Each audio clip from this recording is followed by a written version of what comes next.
आधा कार्यकाल 64% वादे पूरे, 36% शेष रहे।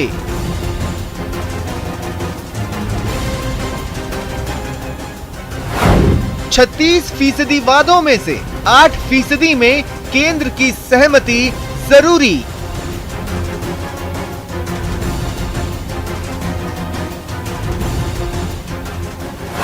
शेष 28% वादों को जल्द पूरा करने पर फोकस।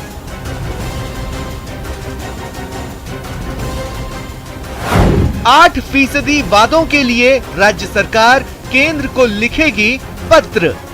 केवल 8% बिंदु ऐसे थे जिन पे जीएसटी काउंसिल डिसाइड करेगी, तो उसके लिए भी पत्र हमने लिख दिए हैं। सेवा और सुशासन पर है सरकार का विशेष ध्यान।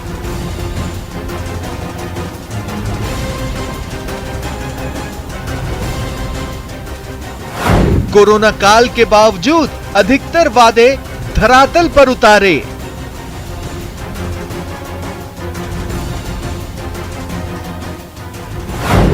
वादों की डगर कितना सफर। नमस्कार, बहुत स्वागत है आपका। प्राइम डिबेट देख रहे हैं आपके साथ में जेपी शर्मा। सरकार अपने घोषणा पत्र में जिन 8 वायदों पर केंद्र की सहमति नहीं मिलने की वजह से काम नहीं कर पाई, उन्हें लेकर केंद्र को लिखा जाएगा। पिछले कुछ दिनों से घोषणा पत्र और चुनावी वायदों को लेकर पार्टी में मंथन चल रहा है। 64% वादों को पूरा कर लिए जाने का दावा है और बाकी को जल्द पूरा कर लेने का वादा। अमूमन सरकारों को घोषणा पत्र अपनी सरकार के चौथे 5वें साल में याद आता है, लेकिन गहलोत ने अपने तीनों कार्यकालों में मैनिफेस्टो को नीतिगत दस्तावेज बनाया है। वैसे इसको लेकर चर्चा यह भी है कि घोषणा पत्र को लेकर दिखाई गई गंभीरता असंतुष्ट खेमे का मुंह बंद करने के लिए भी जरूरी थी। अब ताम्रध्वज साहू, जो घोषणा पत्र समिति के अध्यक्ष हैं, सरकार के कामकाज पर मुहर लगा चुके हैं। तो आज प्राइम डिबेट में इन तमाम पहलुओं पर इन सवालों के जरिए चर्चा होगी कि क्या चुनावी वादों पर सरकार का काम संतोषजनक है, वादा फरामोशी के विपक्ष के जो आरोप हैं उनमें कितना दम है, और केंद्र की सहमति से जो काम रुके हुए हैं ये बात कितनी सही है, कि यह आरोप कितना सही है।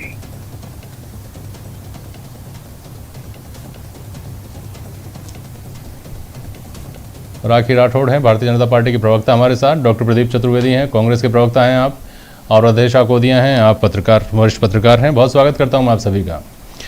डॉक्टर प्रदीप जी, अपने 2.5 साल के ट्रैक रिकॉर्ड पर आप लोगों ने खुशी जताई है पिछले कुछ दिनों से लगातार सिलसिलेवार तरीके से। आपको इत्मीनान है कि मतदाता भी इतना ही खुश होगा और 2023 में वो इसी शक्ल में आपको रिटर्न गिफ्ट देगा? देखिए, दिसंबर 2018 में जब राजस्थान की सरकार बनी तो पहली कैबिनेट बैठक में ही हमने घोषणा पत्र को एक नीतिगत दस्तावेज का रूप दिया था। इसी के साथ साथ घोषणा पत्र के पहले वादे को पूरा करते हुए किसानों को कर्ज माफी की घोषणा भी की थी। तब से आज तक 31 महीने के समय में हमारी सरकार ने घोषणा पत्र के 64% वादे पूर्ण कर दिए हैं। इसके अलावा 28% वादों की क्रियान्विति की जा रही है। इस कार्यकाल में प्रदेश सरकार के सामने कोविड की विकट चुनौती हमारे सामने आई। इस चुनौती में प्रदेश को न सिर्फ मानव संसाधन की अपितु आर्थिक संसाधनों का नुकसान हुआ। प्रदेश के राजस्व में 70% की गिरावट आई। कोविड के कारण सामाजिक सुरक्षा की योजनाओं को जारी रखना भी चुनौतीपूर्ण हो गया था। इसके बावजूद हमने प्रदेश के विकास को गति को धीमा नहीं होने दिया। कोविड बना कार्यकाल में हमारी सरकार ने पारदर्शी, जवाबदेह और संवेदनशील शासन दिया है। प्रदेश के सभी वर्गों तथा युवा, महिला। डॉक्टर प्रदीप जी, आप लिखा हुआ पढ़ रहे हैं मुझे लगता है। डॉक्टर प्रदीप जी, आपने जो लिखा है वो भी आप पढ़ लीजिए, कोई बात नहीं। लेकिन राखी राठौड़, जो ही आपने कहा ना, किसानों की कर्ज माफी हम लोगों ने सबसे बड़ा वादा हमारा ये था जिसको हमने पूरा किया। इस पर इनकी पार्टी लगातार सवाल उठाती रही है, कोविड प्रबंधन पर और बाकी चीज़ों पर भी अपन बात कर लेंगे। लेकिन सबसे बड़ा वादा यही था, सबसे बड़ा गेम चेंजर भी इसी को माना गया था, और इसी के ऊपर भारतीय जनता पार्टी शुरू से सवाल उठाती आई है। पहले राखी राठौड़ के सवाल ले लूँ, फिर आप जवाब दीजिएगा। बोलिए राखी राठौड़। देखिए जेपी शर्मा जी, जिस तरह से प्रदीप जी ने अभी रटाया कुछ ऐसा जवाब जो कि उन्होंने सब तैयार कर रखा है वो बोला, लेकिन जनता देख रही है कि किस तरह से आपने अपने घोषणा पत्र के अंदर कर्ज माफी की बात कही, लेकिन कर्ज माफी जो 99,000 करोड़ की होनी थी, जिसको 7,000 करोड़ में आपने समेट दिया। किसानों के साथ में जिस तरह से आपने एक कहें कि चीट किया है, आपने झूठा वादा करके आप लोग यहाँ पर आए। दूसरी बात देखिए, जिस तरह से घोषणा पत्र के बारे में ये कह रहे हैं कि हमने सरकारी दस्तावेज बनाया और तीनों कार्यकाल में, अशोक गहलोत जी की तीनों कार्यकाल के अंदर ये दस्तावेज बना, आपने देखा कि इनके कार्यकाल के बाद में कांग्रेस की क्या हश्र होता है, किस तरह से धरातल पे कांग्रेस आती है, ये भी हम लोगों ने देखा है। अगर घोषणा पत्र की इतनी सारी चीजों को इतना सीरियस लेकर के सरकार में सरकारी दस्तावेज बना के काम करते तो ऐसा नहीं होता कि 2013 के अंदर 21 सीटों पे आकर के आप सिमट जाते। तो झूठी बात नहीं कहे। और एक बात और प्रदीप जी, मैं चाहूंगी कि इस डिबेट को इस तरह से टर्न करें, आप पॉइंट टू पॉइंट बताइए। इस तरह से लंबा भाषण देने के लिए ना तो मुझे लगता है कि लोग यहां बैठे हैं। आपने 64% काम किए, कौन कौन से काम किए वो बता दीजिए, कितने कितने किए वो बता दीजिए, और मैं बताती हूं आपको कि कौन कौन से वादे आपके युवराज करके गए थे। 1 से लेकर 10 तक की गिनती गिन के गए थे, लेकिन आपने आज तक वो वादे पूरे नहीं किए और इसीलिए आपके काम पूरे नहीं हुए। इसका सबसे बड़ा प्रमाण यह है कि आपके ही एक विधायक इस्तीफा देके बैठे हैं कि उनका काम नहीं हुआ। जब काम नहीं हुआ तो ही इस्तीफा दिया ना, अगर काम हुआ होता तो क्यों आपके विधायक, जो सीनियर विधायक है, वो इस्तीफा देकर के बैठते। तो निश्चित तौर पे काम तो नहीं हुए। और पॉइंट टू पॉइंट बताइए प्रदीप जी, भाषण सुनने कोई नहीं बैठा यहाँ पे। आप प्रदीप जी बोलिए।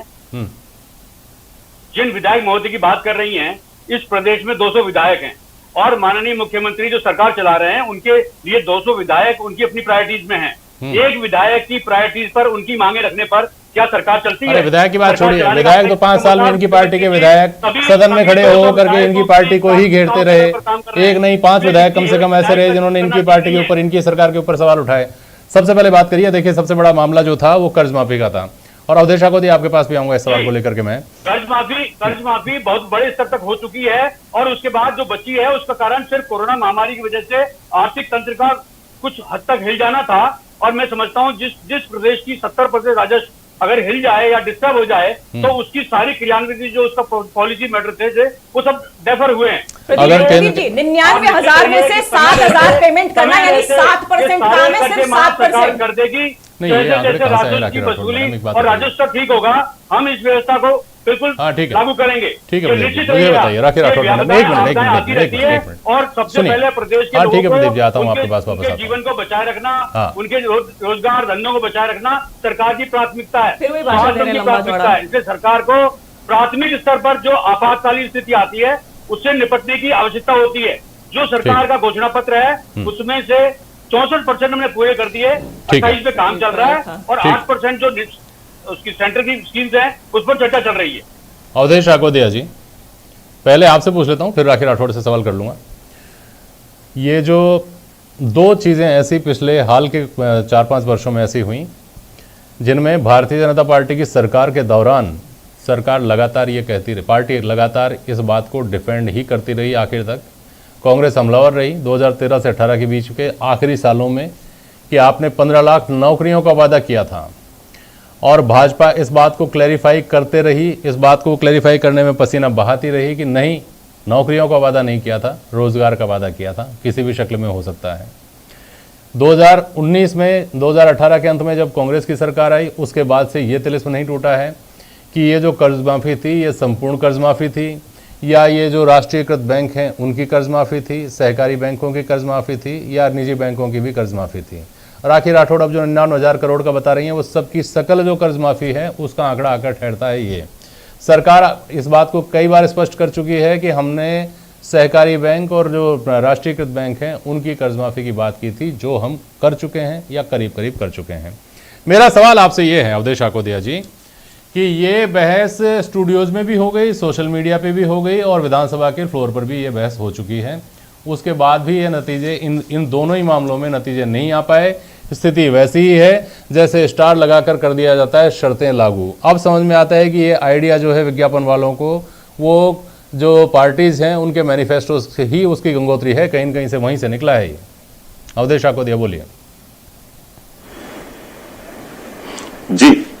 जी बिल्कुल जेपी जी, आपने बिल्कुल ठीक तुलना की। जिस तरह से विज्ञापन आता है, एक छोटा सा स्टार लगा होता है, नीचे लिखा होता है नियम और शर्तें, इसी तरह से जो चुनाव के घोषणा पत्र होते हैं राजनीतिक दलों को कुछ वादों पर इस तरह के स्टार भी लगा देने चाहिए और कुछ वादों पर ही नहीं ऊपर ही लगा देने चाहिए। जैसे कांग्रेस ने पिछले साल चुनाव के समय जारी किया था जन घोषणा पत्र, तो उस पर स्टार लगा देते छोटा सा इसमें नियम और शर्तें लागू हैं। देखिए, राजनीतिक दल जितने भी हैं, इसमें कोई एक पर्टिकुलर एक दल शामिल नहीं है। राजनीतिक दल जितने भी हैं वो अपनी सहूलियत के हिसाब से सच गढ़ लेते हैं। चाहे किसी भी सरकार का उदाहरण उठा के देख लीजिए आप नौकरियों की बात करेंगे चुनाव के समय, लेकिन जब आपकी सरकार आ जाएगी आप रोजगार पे आ जाएंगे। आप कर्ज माफी की बात करेंगे, लेकिन जब सरकार आ जाएगी तो आप उसमें जो सहकारी बैंक है, राष्ट्रीयकृत बैंक है, निजी बैंक है, इस तरह से उनमें आप अंतर करने लगेंगे। जब चुनाव होता है, जनता से दिल खोलकर वादे किए जाते हैं सत्ता में आने के लिए, लेकिन सत्ता में आने के बाद पता होता है कि आपकी लिमिटेशन है, आपके पास लिमिटेड रेवेन्यू है, उसी का कलेक्शन है, उसी में से आपको खर्च करना है, तो सारे वादों को पूरा करना संभव नहीं होता है। लेकिन एक चीज इसमें अच्छी हो रही है। देखिए, पहली बात तो चुनाव जो जन घोषणा पत्र है उसको एक नीतिगत दस्तावेज बनाना, और इस बार वो तो पिछली दोनों सरकारों में हुआ था अशोक गहलोत की, लेकिन इस बार एक अच्छी चीज हुई है जो जन कल्याण पोर्टल है, जिसमें दावा किया गया है कि 64% वादे पूरे हो गए हैं। उनकी बाकायदा पूरी लिस्ट है कि हमने वादा किए थे और ये पूरे हो गए। तो राखी राठौड़ जो पूछ रही हैं, राखी राठौड़ जी, वो वहां जाकर देख सकती हैं। मैंने भी देखा है वहां पर, हालांकि वो अभी क्रॉस चेक नहीं किया है कि कितने वादे पूरे हुए कितने नहीं हुए। ठीक है, राखी राठौड़ कुछ कहना चाह रही हैं? जी, मैं कहना चाह रही हूँ, डेढ़ साल से मुख्यमंत्री अंदर बैठ करके सिर्फ एक कमरे में बैठ के समीक्षा बैठक करते हैं। और अवधेश जी, आप भी जानते हैं कि जब तक कंफर्म नहीं हो, जनता के बीच में रहते हैं सर आप, तो आप जाके चेक कीजिए कि किस तरह से वादे पूरे हुए। जहां तक जन घोषणा पत्र की बात है, इनके पहला पेज में लेकर आई हूं, उसमें साफ साफ लिखा हुआ है कि 10 दिन में किसानों की कृषि ऋण माफी करेंगे। लेकिन उसमें कहीं ये स्पेसिफाइड नहीं लिखा हुआ है कि आप जो है ये वाले बैंक वाले जो है ऋण माफ नहीं करेंगे, इस बैंक के ऋण माफ नहीं करेंगे। तो निश्चित तौर पर देखिए, धोखा दिया है प्रदीप जी आपने लोगों को, ये बात माननी चाहिए। और जिस तरह से अवधेश जी बोल रहे हैं कि सरकार में आने के बाद मालूम चलता है कि इतने सारे वादे हम पूरे नहीं कर सकते, तो निश्चित तौर पे 64% वादे पूरा होना सिर्फ और सिर्फ ढकोसला है। आप खुद देखिए कि बिजली के बिल की बढ़ोतरी नहीं होगी, ये बात इन्होंने कही थी कि अगर हम सरकार में आए, और आज देश के अंदर सबसे महंगी बिजली है तो राजस्थान के अंदर है, सबसे महंगा डीजल पेट्रोल है तो राजस्थान के अंदर, सबसे ज्यादा बेरोजगारी है तो राजस्थान में। ये भी तो कहा था कि रोजगार के जो हम सृजित करेंगे नए आयाम, लेकिन वो सृजित नहीं किए। अब देखिए, आप कहा ये बात कि सबकी सुरक्षा की व्यवस्था करेंगे, वो सुरक्षा की व्यवस्था में आज ये स्थिति है कि एनसीआरबी की रिपोर्ट में हम लोग सबसे ऊपर आ रहे हैं महिला के प्रति अत्याचार में। तो ये स्थिति राजस्थान के अंदर है। 64% का सिर्फ और सिर्फ चला हुआ है। वो शायद अपने लोगों के लिए, या जो आका आपके दिल्ली से आए थे उनको मनाने के लिए, अपने पद को बचाने के लिए इस तरह का काम कर रहे हैं। धरातल पे काम जीरो है।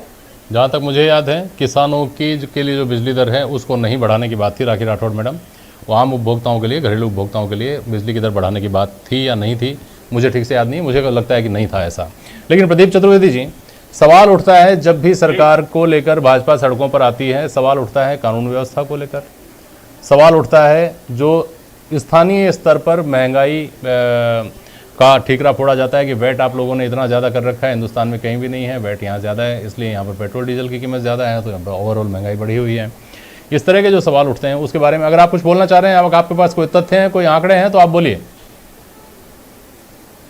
देखिए शर्मा जी, जो बात आप कह रहे हैं, जैसे राखी जी ने भी कहा कि कमरे में बैठकर मुख्यमंत्री काम करते हैं, काम कमरों में ही होते हैं, मैदानों में नहीं होते हैं। अच्छा। और वो इक्विप्ड हैं। राखी जी की पार्टी के नेताओं ने किए हैं, पश्चिम बंगाल के चुनाव में करके दिखाया है, लाखों की भीड़ को संबोधित किया है, लाखों की भीड़ के बीच में गए हैं कोरोना की दूसरी लहर के बावजूद।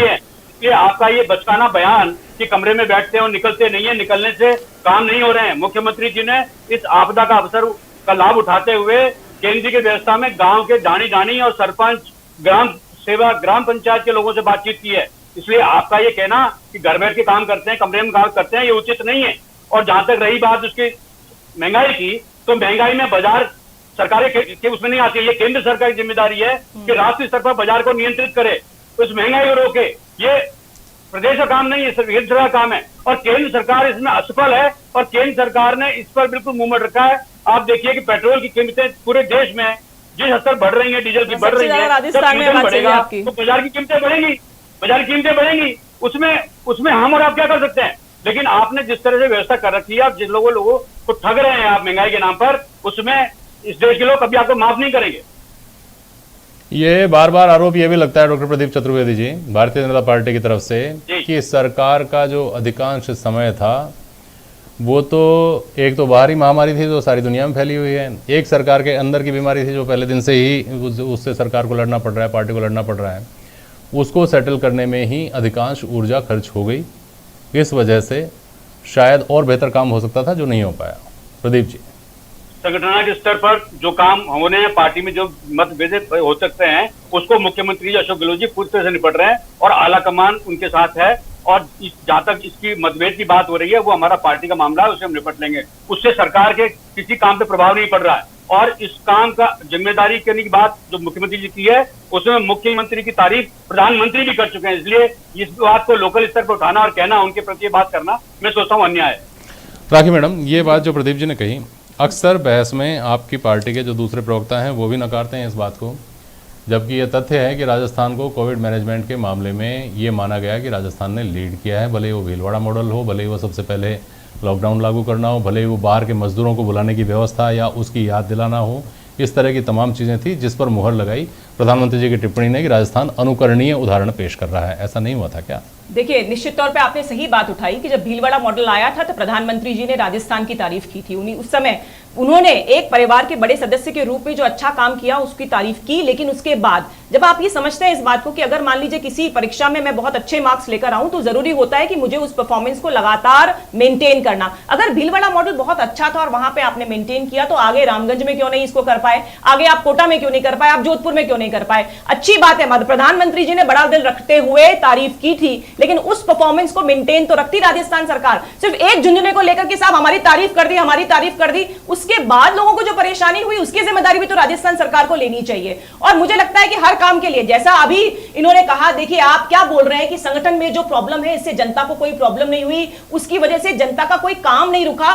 सबसे बड़ी शर्म आनी चाहिए प्रदीप जी आपको कि लॉ एंड ऑर्डर की जो स्थिति है आज राजस्थान के अंदर, आज ये स्थिति है कि राजस्थान में कोई सुनने वाला नहीं है। यहां पर ये स्थिति इतनी खराब हो गई और आप ये बात कह रहे हैं कि साहब कोई फर्क नहीं पड़ता, कमरे में बैठे हो। अगर कमरे में बैठ के ही काम होने थे तो क्यों? अब आपको डिजिटल जमाना है ना, ऐसे ही आपको वोट मिल जाएंगे, फिर आप कमरे में बैठकर काम कीजिए। आपको दिखता नहीं कि लॉ एंड ऑर्डर की स्थिति खराब हो गई है? वो तो सीएम के ट्वीट लॉ एंड ऑर्डर की स्थिति तो सारे देश को दिख रही है। राखी राठौड़ मैडम, आज तो सबकी नजरें दिल्ली के ऊपर है, जहां 9 साल की बच्ची से बलात्कार हुआ है और जहां की पुलिस जो है बलात्कार हुआ उसको जला दिया गया, जहां की पुलिस सीधे सीधे आप ही के पास है वहां। तो सवाल तो सब तरफ है, सवाल तो सब तरफ है। बिल्कुल सही बात बोली, लेकिन क्या है, कांग्रेस हर काम में राजनीति करती है। दो काम है, जो काम गलत किया, जो राजस्थान के अंदर नागौर में घटना हुई, उसके बारे में कोई कमेंट करेंगे राहुल गांधी जी, लेकिन यूपी के बारे में बात करेंगे, दिल्ली के बारे में बात करेंगे कि किसी भी तरह की इस तरह की घटना होती है। कोई सरकार ये नहीं चाहती कि इस तरह की घटना हो, लेकिन कांग्रेस का जो है काम और सिर्फ इसमें एक राजनीति करना। और आपने देखा किस तरह से आप कहते हैं कि अपराधों को अपराधी। ठीक है प्रदीप जी, बहुत संक्षेप में सुनिए, अब 1 मिनट दोनों आप सुनिए। प्रदीप जी, बहुत संक्षेप में बता दीजिए कि वो कौन से 8 काम हैं जो केंद्र की वजह से आपके अटके हुए हैं, जो वादे पूरे होने में नहीं आ रहे हैं, जल्दी से बता दीजिए।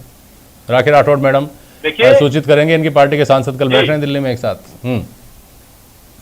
ये हमारी प्रदेश की सब कमेटी थी, घोषणा सब कमेटी, उसके अध्यक्ष हैं हमारे कल्ला जी। उन्होंने इस संबंध में पत्र भी लिखा है और वो सारी चीज मांगे थी वो उन्होंने इस पत्र में उल्लेख किए हैं और उसमें सारी बात करके कल की सरकार लिख चुकी है। और उन्होंने उनको कहा है कि समय रहते सरकार के काम होने से पहले ये 8 जो बिंदु हैं उन पर काम करे, सरकार इस पर फंड जारी करे और सरकार की मान्यता देते हुए इसे काम कराए। ये अनुरोध सरकार ने किया है अपने स्तर। वो बिंदु क्या है वो ठीक से आपने भी देखे नहीं है, लेकिन मैं बता दूं आपको, वो जीएसटी से रिलेटेड है, वो रेलवे से रिलेटेड है, वो तमाम दूसरे ऐसे पहलू हैं जो सीधे सीधे केंद्र सूची के विषय हैं या समवर्ती सूची के विषय हैं। और राखी राठौड़ मैडम, कम से कम इस तोहमत से आप लोगों को बचना चाहिए कि केंद्र में जब 24 सांसद आपके हैं और राजस्थान की अगर कहीं कोई हमारी यूँ समझ लीजिए कि पैरवी ही क्यों, हम ये अपेक्षा करेंगे कि हमको तो वहाँ से कुछ अतिरिक्त दिया तो अतिरिक्त मिले भी, इस तरफ भी आप लोगों को कुछ करना चाहिए। बहुत संक्षेप में एक सवाल का जवाब दीजिए, अवधेशा को दिया। ये जो बात बीच में उठी कि सरकार की आपसी लड़ाई, मेरा सवाल आपसे ये है कि ये पिछले दिनों में ये बात उठी थी कि सरकार को अपने वादे पूरे करने चाहिए, उसके बाद ये जो घोषणा पत्र समिति की बैठक हुई या यूं कह लीजिए कि उससे पहले रायशुमारी हुई, क्या ये सरकार के लिए ब्लेसिंग इन डिस्गाइज नहीं बन गई है कि घोषणा पत्र समिति की बैठक के बाद कहा गया कि 64% वादे पूरे हुए और इससे बेहतर हो नहीं सकता था महामारी के इस दौर में, कि 117 विधायकों की रायशुमारी हुई और उसमें से अधिकांश लोगों ने सरकार को